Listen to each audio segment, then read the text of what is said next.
May init na balita ngayong Sabado. Tatlong suspect sa pagpatay sa babaeng pulis at kanyang 8 taong gulang na anak, arestado sa Quezon City. Mga problema sa edukasyon, tulad ng kakulangan sa pagkatuto ng mga estudyante, pinatututukan ng 2nd Congressional Commission on Education o EDCOM-2. Pangalan, larawan at iba pang simbolo ng mga politiko sa lahat ng proyekto ng pamahalaan, pinatatanggal ng DILG. Kainang marumi at inirereklamong may mga uod ang tindang fried chicken, pinasara. Baka sa Austria, gumagamit ng walis bilang pangkamot. Kuya Kim, ano na? At Rosel Nava, bakit nga ba excited sa kanyang role sa bagong GMA Afternoon Drama Series na Born to Shine?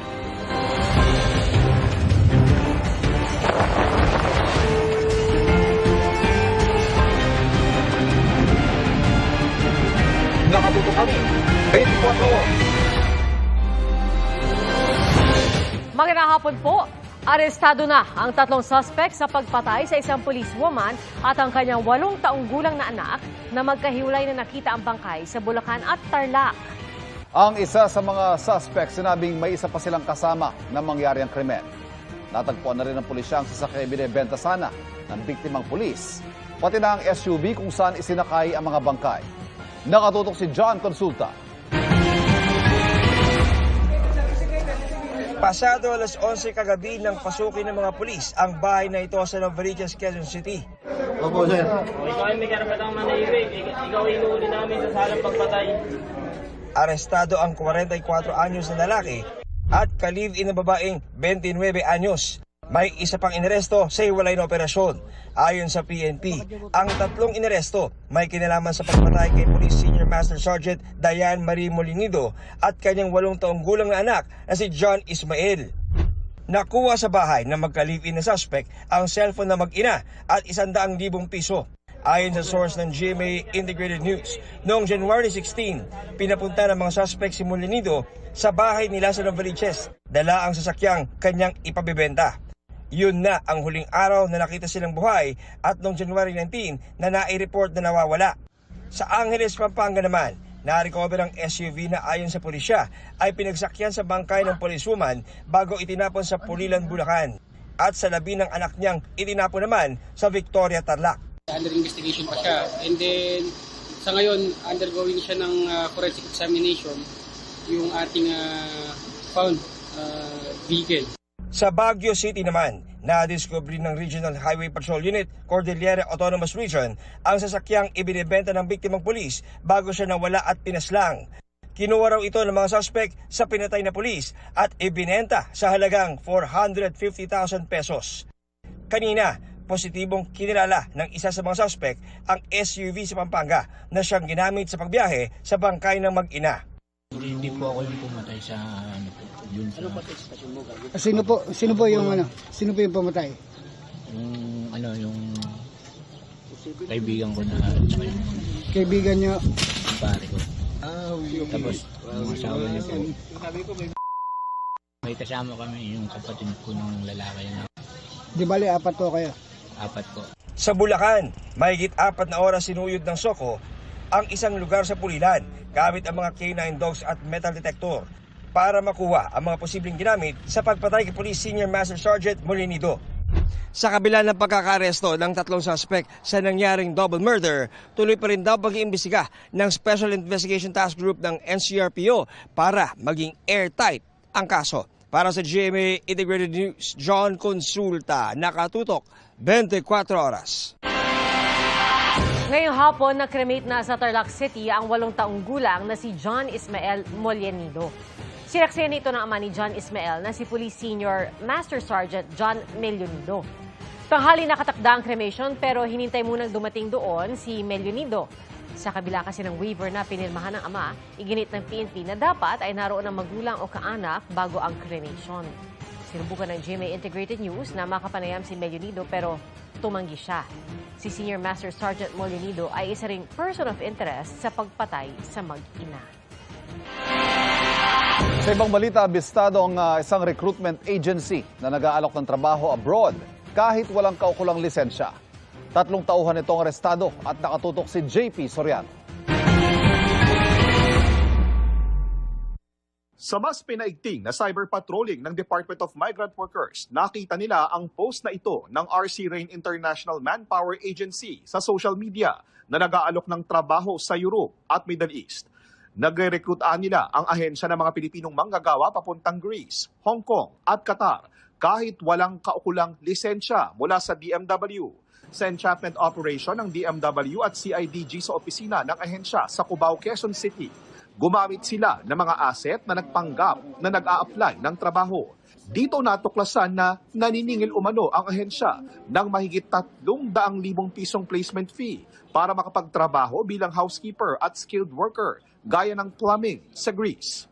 Hanggang 35,000 piso naman ang placement fee para makapagtrabaho sa Hong Kong kahit wala dapat kahit anumang placement fee doon. Sa entrapment po natin, 3 po yung ating nahuli red-handed na tumanggap ng pera para mag-offer ng overseas work na wala pong lisensya. Hindi po, sir. Apo, wala po. Nadiskubre rin na may service agreement sa isang recruitment agency at isang medical facility ang ipinasarang ahensya. Ibig sabihin, posibleng nagpapasa sila ng mga kliyente sa medical facility para makakuha ng pre-employment medical certificate at may karagdagang singil pa. Kahit lisensyado ka, kapag ikaw ay tumanggap ng mga referral sa isang nag-process, kasi nagpa-process itong isinarado natin ngayon So bawal po yun. Inaalam pa ng DMW kung gaanong karaming manggagawa na ang naipadala ng ahensya sa Greece, Hong Kong at Qatar at kinokontak na sila. Kung sila ay nagtatrabaho na, agad nilang iwawasto ang kanilang mga dokumentong nararapat para sa isang OFW at bibigyan ng pagkakataong maghain ng reklamo. Ang CIDG susuriin ang mga ebidensyang natuklasan mula sa operasyon. Just imagine magbebenta ng mga gamit, mga hayop, para pang placement fee, and all of the sudden, fake pala yung ina-apply nila. Ito na ang ikatlong recruitment agency na naipasara ng DMW ngayong taon. Noong nakaraang taon, 32 illegal recruitment agency ang kanilang ipinasara. Sinusubukan pa namin kunin ang pahayag ng RC Rain International Manpower Agency pero wala pa silang tugon. Para sa GMA Integrated News, ako po si JP Soriano, nakatutok 24 oras. Paalala po mga kapuso, bawal ang EPAL sa mga proyekto ng gobyerno. Yan po ang muling iginiit ng DILG sa kanilang inilabas na Memorandum Circular. Pinatatanggal ng DILG ang mga pangalan, larawan, logo, color motif o anumang simbolo ng isang politiko sa lahat ng proyekto ng pamahalaan. Giit po ng DILG, hindi dapat gamitin para sa personal publicity at credit grabbing ng mga politiko ang mga proyekto dahil pinondohan ng mga yan ng taong bayan. Hinihikayat din ng DILG ang publiko na isumbong ang mga makikita nilang lumalabag sa anti-EPAL policy. Mga reforma sa edukasyon ang isinusulong ng Second Congressional Commission on Education o EDCOM2 sa kanilang ulat kay Pangulong Bongbong Marcos.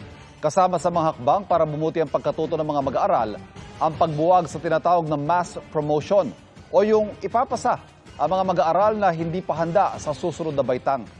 Narito ang aking pagtuto. 5 sa bawat 10 mag-aaral na umaabot sa grade 3 ang hindi lubos na nakakaintindi ng kanilang binabasa na naaayon sa kanilang baitang. At pagtuntong ng grade 12, halos wala na ni isa sa bawat 100 mag-aaral ang may ganitong kakayahan. Ito ang nakababahalang findings sa isinagawang Comprehensive Rapid Literacy Assessment sa pagtatapos ng school year 2024-2025. Ito ang problemang naisolusyonan sa report ng Second Congressional Commission on Education o EDCOM2 na isinumite kay Pangulong Bongbong Marcos. Nakapaloob dito ang mga hakbang at planong gagawin ng pamahalaan sa susunod na 10 taon para tugunan ang krisis sa edukasyon. 1.3 trillion pesos ang inilaang pondo para sa edukasyon sa 2026 national budget. Through this budget, we can hire more teachers, reduce their overall workload, implement learning recovery in reading, math, and science, expand school-based feeding programs, and construct more classrooms, further improving our educational system. Kasama rin sa plano ang problema ng malnutrisyon at nagsisimula ito kahit nasa sinapupunan pa lamang ng inang bata. Halos isa sa bawat 4 na mag-aaral ang apektado nito. Kaya bahagi ito ng planong isinumite sa Pangulo. 9.6 billion pesos ang budget ng DSWD para sa feeding program sa taong ito para sa 1.8 milyong bata sa loob ng 180 days. Yung nutritional health ng mga bata below 5 years old. Kasi lahat naman ng eksperto sinasabi nila na pag ang bata ay undernourished or malnourished bago tumapak ng K-12 ay napakahirap nang ma-recover yun. Bahagi rin ng plano ang pagbabawas ng subject para makatutok sa kung ano ang pinakamahalaga, ang pagbabasa o reading at mathematics. Kung dati 9 na subject ang meron sa isang batang grade 3, ngayon 5 na lang. Magkakaroon din ng Academic Recovery and Accessible Learning o ARAL program para matulungan ang mga nahuhuling bata. Hindi na rin hahayaan ang mass promotion o yung ipinapasa ang bata at hinahayaang umakyat ang baitang kahit hindi pa handa. Beginning of school year, binibigyan ng assessment test yung mga estudyante sa reading comprehension, sa math, sa science. Ang importante po ngayon ay mapakatch up natin lahat ng estudyante na currently nasa K-12. At sana, hindi na after classes natin pinapakatch up, but during classes, i-adjust natin para makahabol sila, makagraduate lahat na may reading comprehension grade level. Pero lahat po yan dapat ay yan tuloy-tuloy na po yung progreso nila. Isa pa sa pinakamalaking problema ng sektor ng edukasyon na kailangan tugunan, ang kakulangan ng classroom. Sa pinakahuling datos ng DepEd, nasa 165,000 ang kulang na classroom sa buong bansa sa ngayon. Sa pulong sa economic team, ang pagtatuyo ng classroom ang pinatututukan ng Pangulo sa mga infrastructure projects. Samantala ang mga guro, babawasan ang trabahong administratibo para makatutok sa pagtuturo. May nilang pondo para sa 10,000 non-teaching positions ngayong taon. Bahagi ng 65,000 na bagong mga posisyon para sa sektor ng edukasyon. Aminado ang Pangulo, mahabang panahon ang kailangan para masolusyonan ang mga problema sa edukasyon. This report shows us that we must think beyond the present, beyond my administration and current leadership, local leadership terms. It calls on government, educators, industries, and communities to improve our educational system into one that will prepare every Filipino to meet the challenges of our time.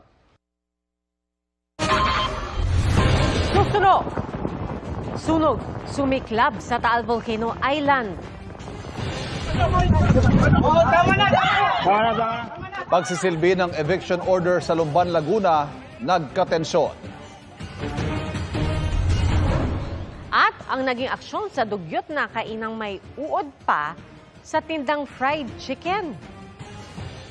Tutukan sa pagbabalik ng 24 Oras Weekend.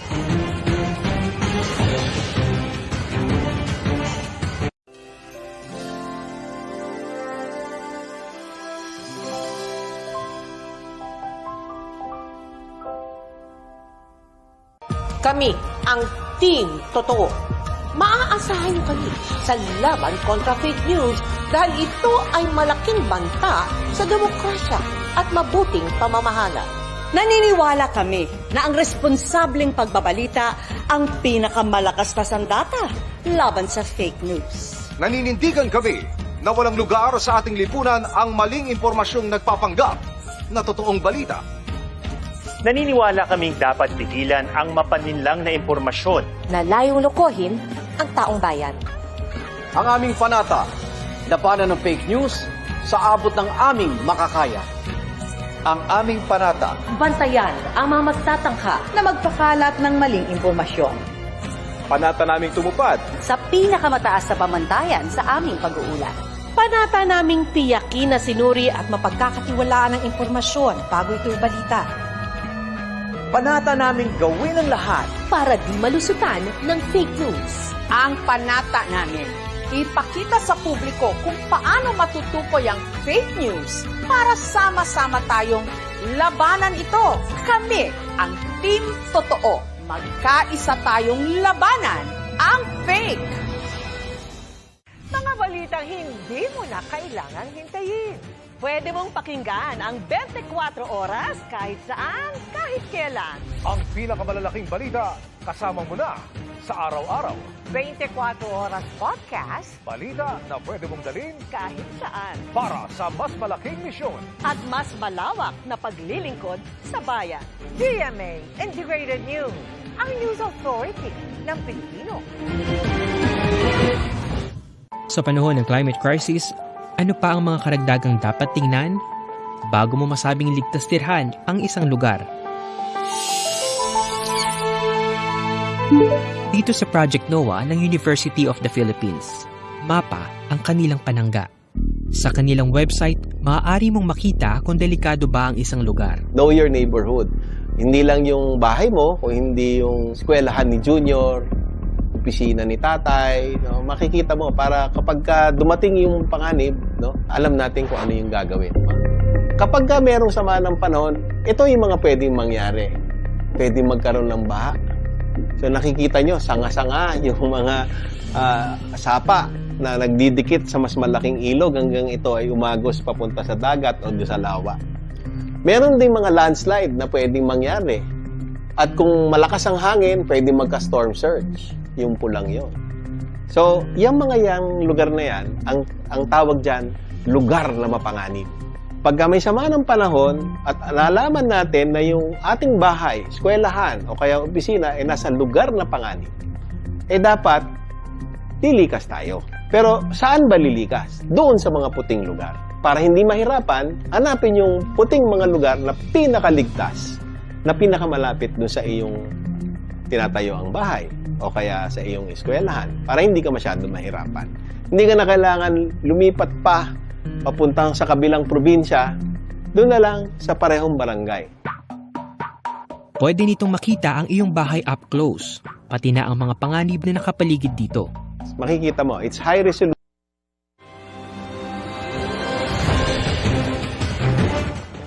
Sumiklab ang isang grass fire sa Taal Volcano Island. Pasado alas 7 kagabi nang matanaw ng mga residente ang usok at apoy. Iniimbestigahan pa ang mitya ng apoy na ayon sa Coast Guard District Southern Tagalog ay inabot ng 15 oras bago maapula. Wala namang naiulat na nasaktan at napinsalang ari-arian kabilang mga gamit ng PVOX. Dalawa pang bangkay na hinihinalang mula sa lumubog na Roro na MV Tricia Kirsten 3 sa Basilan ang natagpuan ngayong araw. Kaninang umaga, natagpuan palutang-lutang sa isla ng Mataha ang isang pinaniniwalaang bangkay ng babae. Isang bangkay naman ng lalaki ang natagpuan sa isa ng Pilas. Sa ngayon, 35 na ang kumpirmadong bilang ng mga nasawi. Iginit naman ng isa sa mga nakaligtas at tumatayong lider ng mga kaanak ng mga nawawalang pasahero na 52 pa ang bilang ng mga nawawalang pasahero. Sa ngayon, naghahanda na sila na magsampa ng kaso laban sa management ng barko. Update naman sa nawawalang motorbangka na MV CA Amehara sa Davao Gulf. Umabot na sa katubigan ng Indonesia ang paghahanap sa siyam pang nawawala. Bumuna rin ang 2 teams para sa investigasyon sa pagkawala ng bangka. 2 mangingisda sa Bacolod City ang nasagip mula sa paglubog ng kanilang bangka. Nakatayo ang 2 sa bangka nilang unti-unti nang lumulubog nang makita sila ng ilang pasahero ng isang dumaang Roro vessel. Nasa maayos ng kondisyon ng 2. Ang kwento ng isa sa mga mangingisda, pumalaot sila gabi nitong Miyerkules pero dahil sa malakas na hangin at alon ay lumubog ang kanilang bangka. May bagong asset freeze order para sa ilan pang mga sangkot sa maanumalyang proyekto kontra baha ayon sa Anti-Money Laundering Council o AMLAC. Ang freeze order na inisyo ng Court of Appeals ay para sa mga ari-arian ng 2 contractor na mga guni-guning flood control project sa Bulacan. Gayon din sa isang kilalang negosyante at mga individual na sangkot sa maanumalyang mga proyekto. Sakop ng freeze order ang mahigit 300 bank account at e-wallet account, insurance policy, investment and securities account at real properties. Sa ngayon, umaabot na sa mahigit 24.7 billion pesos ang halaga ng mga naka-freeze na ari-arian na konektado sa mga kinurakot na proyekto.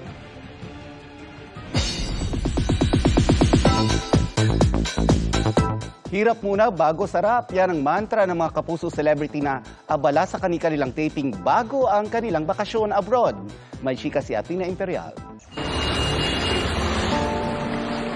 Nasilip na ng viewers ang karakter ni Ashley Ortega sa GMA Afternoon Prime series na Hating Kapatid. Nag-crossover sa serye ang kanyang karakter na si Angel sa upcoming series na Apoy sa Dugo. Kwento ni Ashley, sumabak siya agad sa shoot para sa Hating Kapatid matapos ang 1 linggong bakasyon sa Bangkok, Thailand. Kasama niya sa mga eksena sa serye ang boyfriend na si Mavi Legaspi. Nung pagbalik ko from Bangkok, doon pala ako sinabihan na, oh my gosh, mag-guest ako sa Hating Kapatid. Sa set, mas nakilala ko yung work mode side ni Mavi as an actor. Work mode muna sina Ashley at Mavi, pero looking forward sila sa kanilang unang out-of-the-country trip this year. Sa April, sa Sakura, sa magja-Japan, mag-Osaka kami. So, work mode muna para pagdating ng April, mag-vacation mode. Magja-Japan din sa April ang real-life couple na sina El Villanueva and Derek Monasterio na kasama ni Ashley sa Apoy sa Dugo. Magja-Japan kami this April. So, maabutan namin yung cherry blossom. So, ako kasi first time ko mag-Japan, ikaw second time na, no? Yeah. So, exciting siya kasi kasama din yung family ko. Vacation talaga. Vacation talaga eh. Walang mag-workout dito. Pag naka-vacation kami, pati yung kain namin, pang bakasyon. Athena Imperial updated sa Showbiz Happenings. Susunod, lalaki sa Isabela ginilitan ng lalaking ginahasa raw niya. At ang tingin ng ilang mambabatas sa suhestyong amyendahan ng Saligang Batas dahil sa desisyon ng Korte Suprema sa impeachment ni Vice President Sara Duterte. Walang patirang pagtutok dito sa 24 Oras Weekend.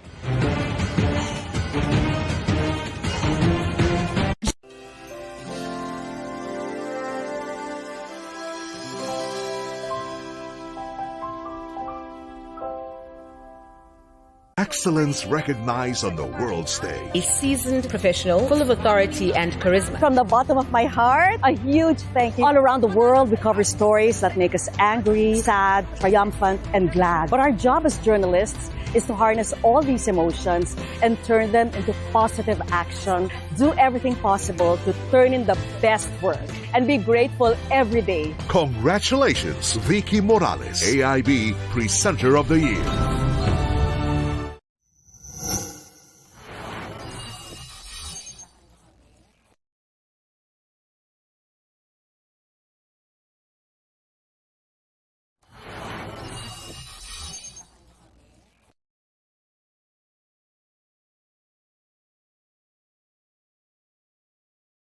You have loved ballet and theater ever since you were a young girl, but you yourself, you're not a dancer, you're not a ballerina. When I was like 5, maybe, or 5, around that time, I got this book from the library, and I can still remember the time when I opened it. It was a little bit stormy, and it says, Anna Pavlova, the Dying Swan. That changed my life, because after that, I didn't want to know anything anymore about any dance except ballet. And I think, set my inclination towards the arts, as well as, the operas. And my family and my children, I tried to bring them up knowing what I like, because I think it was not bad for them. So you said you were in the library, you opened the book about Anna Pavlova. This was during your elementary school days? Yes.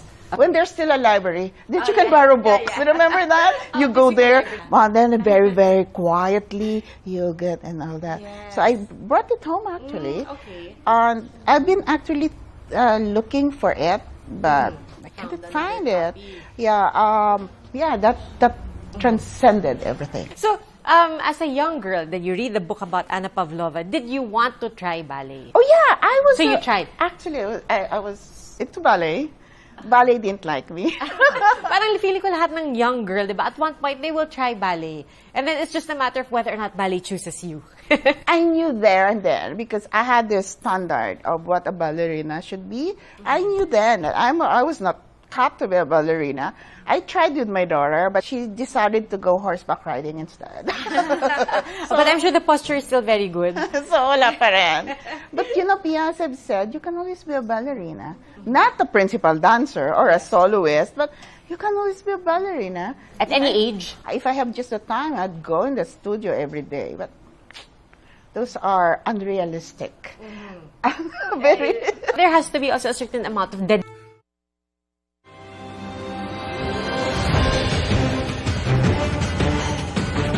Isang bangkay ang natagpuan sa bakanteng lote sa barangay Balaleng, Santo Tomas, Isabela. Huli nakita ang lalaki noong nakaraang Sabado kasamang isa pang lalaki na napag-alamang suspect sa krimen. Sumuko ang suspect na umaming ginilitan ang biktima. Isinuko din ng suspect ang patalim na ginamit sa krimen. Ang depensa ng suspect, 3 beses na umano siyang ginahasa ng biktima kaya siya gumanti. Sinampahan siya ng reklamong homicide. Pasintabi po sa mga kumakain, ipinasara ang isang kainan sa Katarman, Northern Samar dahil sa social media post ng isang customer na nakabili roon ng fried chicken na may uod. Nakatutok si Alan Domingo ng GMA Regional TV. Marumi ang paligid. Nagkalat ang mga basura. At ang freezer nanlilimahid. Yan ang tumambad sa mga autoridad sa kanilang pagbisita sa isang kainan sa Katarman, Northern Samar. Ininspeksyon ng mga autoridad ang kainan dahil sa social media post ng isang customer na nakabili roon ng fried chicken na may uod. Ayon sa Meat Control Officer, may paglabag sa sanitary and meat handling guidelines ang tindahan, agad itong ipinasara. Damo sunod mga factors kay nano nga nahinabuin sugad sa siton. Una is poor food handling practices. Diri maupay ang storage san kanray babalidya nga manok. Muling mag-i-inspeksyon ang mga otoridad kung natugunan na ang mga paglabag.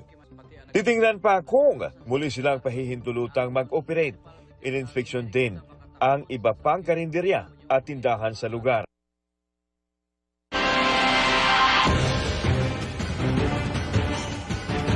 Pabor ang isang kongresista sa mungkahi ni Senate President Tito Soto na amyendahan ng saligang batas para maiwasto ang anilay overreach o panghihimasok ng hudikatura sa lehislatura sa naging desisyon ng Korte Suprema sa impeachment ni Vice President Sara Duterte. Nakatutok si Darlene Cai.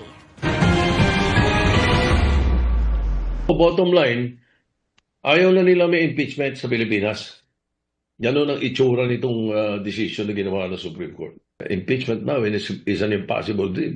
Pinalutang kahapon ni Senate President Tito Soto na kakausapin ang liderato ng Kamara tungkol sa mga susunod na hakbang matapos ang anyay pagkakamali sa pagpapatibay ng Korte Suprema ng pagiging unconstitutional ng Articles of Impeachment laban kay Vice President Sara Duterte noong 2025 para raw mawasto ang anyay overreach o panghihimasok ng hudikatura sa lehislatura. Palitan na natin konstitusyon. Baguhin na natin. Pagka ganyan, pagkatapos marahil yung Constituent Assembly makakagalaw dyan para or maghihintay tayo decades. Bakit? Kailangan ma-retire na muna itong mga Supreme Court Justices natin. Pabor sa mangkahing ito si Representative Joel Chua ng House Committee on Good Government and Public Accountability. Yung konstitusyon po natin, more than 30 years na, almost 40 years na 1987 pa po ito at marami na rin po nangyari. Marami rin po tayong nakita na medyo kakulangan o hindi pagkakatugma-tugma. Sa akin pong pananaw, po pwede po itong baka napapanahon na rin para ito ay silipin. So not in particular lamang dito sa impeachment, bagkus pati rin po sa ibang provision. May tila sumbat naman si Representative Terry Riton ng Committee on Public Accounts tungkol sa sinabi ng mga mahistrado na dapat siguruhin ang due process at mabilis sa pagdesolba ng mga kaso sa buong impeachment process. I think they should look at themselves as well on whether or not they're able to comply with this particular 24-month period to resolve cases. Dapat ang mga kaso ng Korte Suprema ay nare-resolve within 24 months. from the last submission of a brief, a memoranda, or similar documents. Very important for the Supreme Court to also respond. Nagagawa ba nila ito? Bit-bit nila ang pagkadismaya sa SC desisyon habang naghahanda silang tumanggap ng bagong impeachment complaint laban kay Vice President Sara Duterte. Oras na matapos ang one-year bar rule sa mga bagong reklamo sa February 6. Bagamat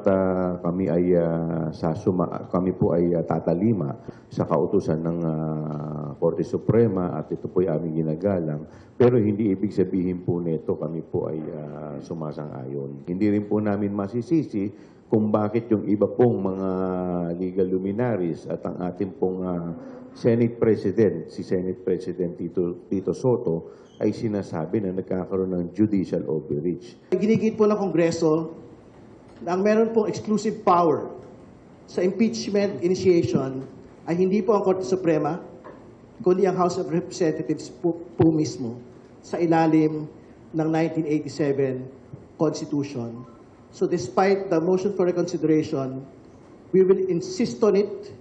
We will implement the exclusive power of the House, irrespective of whoever it is. Wala pang tugon dyan ng Korte Suprema. Para sa GMA Integrated News, Darlene Kai, nakatutok 24 oras. Sa protesta sa kalsada ay dinaan ng ilang personalidad at mga grupo ang panawagan para bumaba sa pwesto si Pangulong Bongbong Marcos. Mula sa Quezon City, nakatutok live, Jamie Santos. Jamie. Ivan, isinagawa ngayong Sabado ng hapon ng isang motorcade caravan na nananawagan ang mga lumahok na panagutin ang pamahalaan at ang pagbibitiw ni Pangulong Bongbong Marcos. Busina para sa pagkakaisa kontra korupsyon ang panawagan ng iba't ibang grupong nagsama-sama sa motorcade caravan. Binagtas ng grupo ni dating kongresista Mike Defensor ang EDSA mula White Plains hanggang Monumento. Umikot hanggang sa Commonwealth Avenue at tinumbok ang batasan. Ang isang grupo naman sa pangunguna ni dating AFP Chief of Staff Hermogenes Esperon Jr. nagsimula sa Parañaque. Binagtas ang C5 pa Marcos Highway patungong batasan. Ilan sa mga sasakyang lumahok ay may mga nakapaskil na tarpaulin na may panawagang panagutin ang mga mandarambong sa Kabanang Bayan at ibalik ang mga ninakaw. Nakibusina naman ang ilang motorista na nakasabay ng motorcade sa kalsada. Ayon sa mga organizer, layunin ng aktibidad na ipakita ang pagkakaisa at panawagan para sa accountability. Noong isang linggo, impeach PBM! Ngayon, patuloy ang panawagan na PBM resign!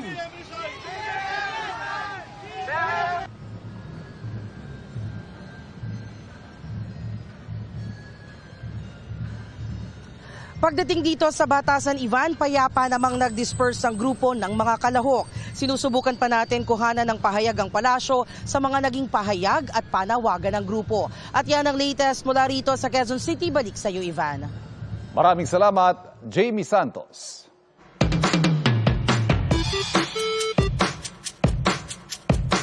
Noon pa man, nasagot na sa mga pananaliksik ang tanong kung baka may mga hayop ding may talino sa paggamit ng tools gaya ng mga tao. At dagdag sa mga yan, ang baka sa Austria na pinangkakamot ang walis sa iba't ibang paraan. Kuya Kim, ano na? Maraming eksperto ang namangha sa bakang ito. Sa dinami-rami ro kasi ng baka sa Carinthian Alps sa Austria, siya lang daw marahil ang marunong gumamit ng magkaibang dulo ng isang walis bilang pangkamot. Siya si Veronica. Ayon sa amo niya na isang organic farmer. Una raw nilang napansin ang kakayahan ni Veronica. Mahigit 1 dekada na nakakaraan. Ang gamit noon ni Veronica ang mga stick sa kanyang paligid. Dahil napakapabihira na kakayahang ito para sa isang baka, may mga animal intelligence specialist mula Vienna ang nagsagawa ng isang pag-aaral kay Veronica. Marami rin daw ang mga hayop na marunong gumamit ng tools. Gaya ng mga chimpanzee, uwak, sea otter, dolphin, at elepante. Pero ang kaso raw ni Veronica, unang beses daw na maobserbahan sa mga baka. Kaya umaasa sila, ito na magiging simula para sa mas malawakang pag-aaral sa cognitive abilities ng mga farm animal. Ang hangad naman ng amo ni Veronica, naway maging inspirasyon sa marami ang kanyang alaga para pahalagaan ang ating natural world. Laging tandaan, importante ang may alam. Ito po si Kuya Kim at sagot ko kayo 24 oras. Up next, bakit nga ba excited si Rosel Nava sa kanyang role sa upcoming GMA Afternoon Drama Series na Born to Shine? Non-stop ang pagtutok dito sa 24 Oras Weekend.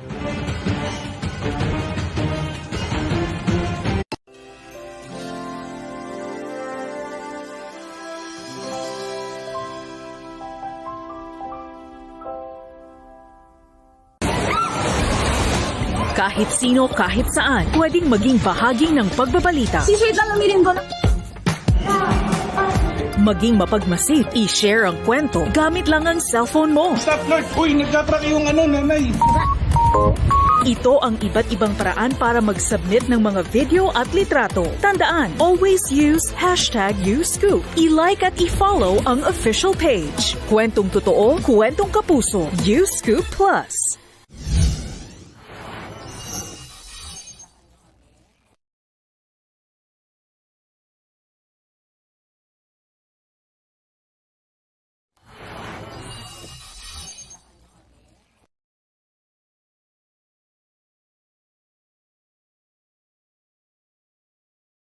Ay, pwede ka!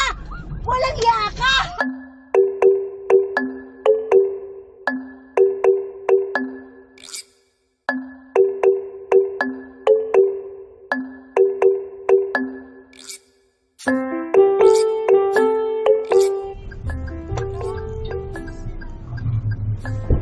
RJ po, ma'am.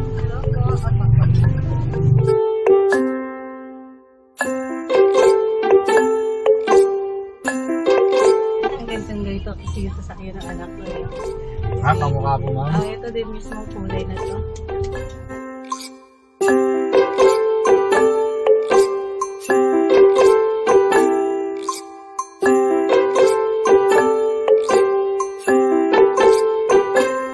Ganito din yung ng anak niyo, ma'am. Parehas sa kulay. Tapos may anak din yung may baby. Ganito din ang siya. Baka anak niyo. Ay, pwede ka! Walang iya ka!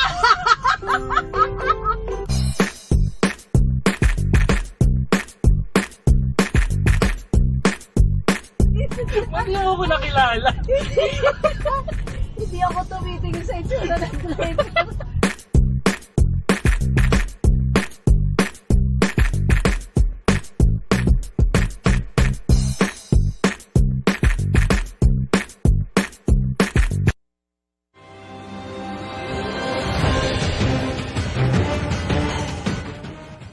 Nagkatensyon sa pagsisilbi ng eviction order sa isang barangay sa Lumban, Laguna. Ang pinag-aagawan pribadong lupa, kinatatayuan na ng barangay hall at mahigit 300 bahay. Nakatutok si Darlene Kai. Nagkagulo sa isang compound sa barangay Kaliraya sa Lumban, Laguna kahapon. Nang pasukin ng court sheriff ang compound para isilbi ang eviction order. Hindi pumayag ang barangay captain at pilit hinablot ang nagpupumiglas na sheriff. Ang pamilya ng barangay captain ang nananatili sa compound. Lumala ang komosyon nang sapilitang palabasin ng mga otoridad ang barangay captain na pilit na kumakapit sa tarangkahan. Kausapin niyo na lang po. Ayaw yung kapag-usap po. Pwede nga. Yes, mo kapitan. Ayon sa court sheriff, kabilang ang compound sa ekta-ektaryang lupain na sakop ng writ of execution. Pinaalis sa mga naroon dahil pribado ang naturang lupa. Kailangan i-implement talaga ito ang utos ng court ng MCTC Lumban, Laguna. Only DRO ang makakapagpigil sa amin. Kompleto kami ng dokumento. Ayon sa land developer na nagmamay-ari ng lupa, mahigit 42 hektarya ang kanilang property. Sakop nito ang barangay hall, covered court, bahay ng kapitan at mga anak nito, gayon din ang mahigit 300 bahay sa barangay Kaliraya. May mga naibenta umunong lupain gamit ang taking dokumento, pero giit ng kapitan ng barangay, susunod ako sa batas, lalong-lalo na ang sheriff, pag naglabas sila ng survey, yung tama at eksakto. Muling nagkaroon ng dialogong magkabilang panig na umabot ng 5 oras na magitan sa kanilang Laguna Police at mga kaibigan ng kapitan.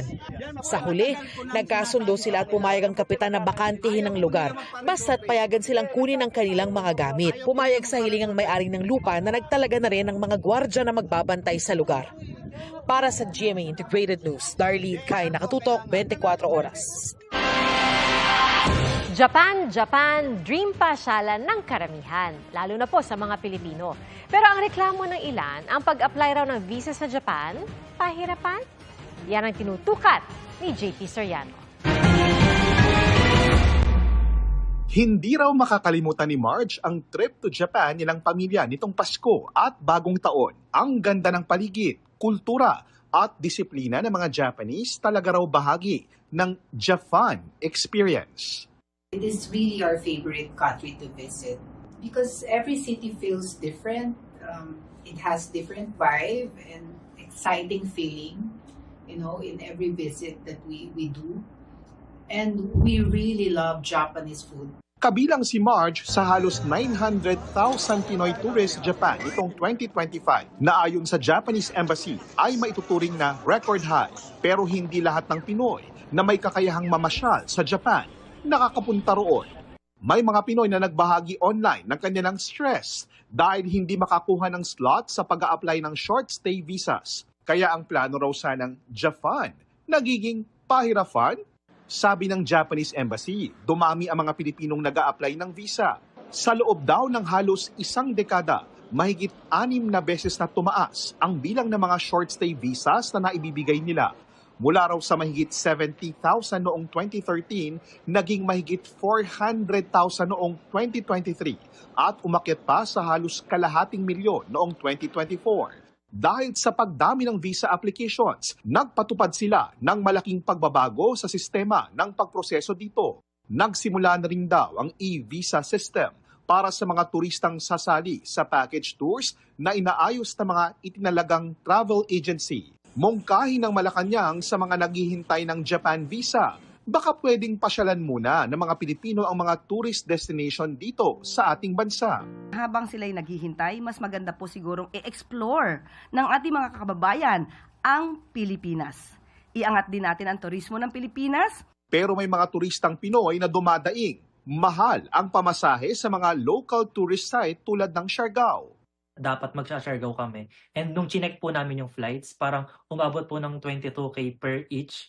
Per 22K per person yung flight. And nung chinek po namin pa Bali, Indonesia, mga 16K lang po, kaya nag-push po kami sa Bali. It's more fun in the Philippines kung mas mababa ang presyo pa domestic flights compared to international flights and mga accommodation. And sana mas mabilis, maayos ang airport. Ang Department of Tourism nakikipag-ugnayan na sa Transportation Department at ilang airline. May ibinigay na raw na commitment ang mga airline. Yung top 2 na pinakamahal na price buckets nila ay tatanggalin po nila.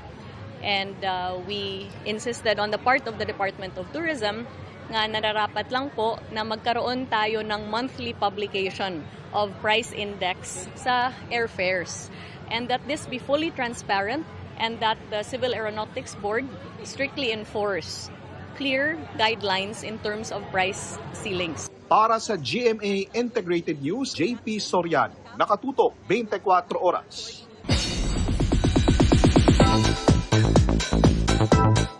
Sumikat man noong 90s, relevant at relate pa rin ang mga kabataan sa heartbreak hits ni OPM singer Rosel Nava na mapapanood sa upcoming GMA Afternoon Prime series na Born to Shine. Yan ang chika ni Athena Imperial. Trend ngayon sa social media ang paggamit ng OPM songs sa online posts. Gaya ng suki sa videoke ng mga martir sa pag-ibig, ang 1994 hit na Bakit Nga Ba Mahal Kita ni Rosel Nava. I'm really grateful na I was able to be a part of, talagang mga classic songs ng OPM. And through the years, parang hindi nawawala si Rosel Nava because of my songs. And it's a chance also for me to be known sa generation ngayon. Sa bagong GMA Afternoon Drama Series na Born to Shine, na tungkol sa kabataang gustong abutin ang kanilang pangarap sa music industry, gaganap si Rosel bilang ang recording company owner na si Monica Pascual. Kahit hindi ako masyadong sanay when it comes to acting, but when it was offered to me, I was so excited kasi aside from getting to do something that's different, something new, the subject is very close and dear to my heart. It's about music, it's about reaching for your dreams. Makakasama ni Rosel sa serye ang mga veteranong aktres, gaya ni Miss Tessie Tomas. She asked me, Tita, okay ba to o what? Then I make a suggestion. Kailangan talaga, ang good acting starts with good memorization. Hindi mo pwedeng i-acting yan kung nagpa-fumble ka sa lines. Maganda kasi pareho kami nagpe-prepare. At new gen of stars gaya ni Michael Sager na gumaganap bilang anak ni Rosel sa series. I've heard her songs, yung parents ko are big fans. So, ako naman, nakikinig din ako. And nakakatuwa na parang in their generation, she was the talagang idol nila. And ngayon, the new gen is working with her. So, it's such a privilege. Athena Imperial updated sa Showbiz Happenings. And that's my chika this Saturday night. Ako po si Nelson Canlas. Pia, Ivan. Thank you, Nelson. Salamat, Nelson. At yan po ang mga balita ngayong Sabado para sa mas malaking misyon at mas malawak na paglilingkod sa bayan. Ako po si Pia Arcangel. Ako po si Ivan Mayrina mula sa GMA Integrated News, ang News Authority ng Pilipino. Nakatutok kami 24 oras.